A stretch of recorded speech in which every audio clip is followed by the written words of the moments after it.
critical for our health. You know, and to build a strong bone. That's where we're really having a big trouble in our diets today and our lifestyles. Okay, Katie, let's take a look at how people typically take calcium, shall we? Okay. We've got some examples with us today. Yeah, this is what we've seen in the last 40 to 50 years. Now this is... good old-fashioned milk. Milk, exactly. Got milk. The dairy industry has spent literally millions and millions of dollars advertising the dairy, you know, all of the fact that they can build strong bones with their dairy. And you have to read what Harvard University in my book talks about and says about this. It's very, very important.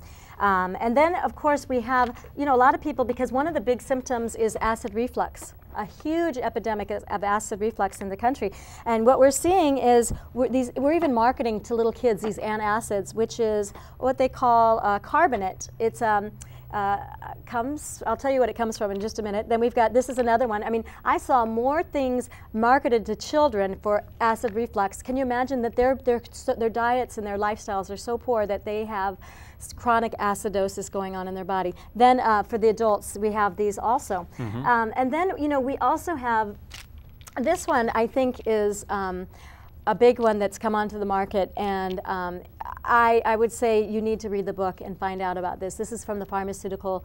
You know, we've always had the hormone replacement therapy, because they thought because when you lost estrogen you were going to lose bone mass, when the reality is it's only about 15% when you're going through menopause. So the truth is, if people would have known the truth, they probably wouldn't have gone to the hormone replacement therapy. But then we also have the drugs that are out there for people to take, like maybe once a week, once a month, once a year, to build strong bones. You know, you see that little actress, that little nun who does her thing. And quite frankly, I think she should read that book. I think she'd be amazed at it. And then we have, this is a natural hormone replacement therapy that it helps either progesterone or estrogen, which I would advise is a better alternative to keeping strong bones. But then we also have, a lot of our foods are fortified. Now, if you go in and look, you're going to see that if everything you look at in the box in your pantry is going to say calcium carbonate, calcium citrate, calcium phosphate, gluconate, or coral calcium. A lot of people have coral calcium. And even in the drinks and in the orange juice, it's all fortified with calcium.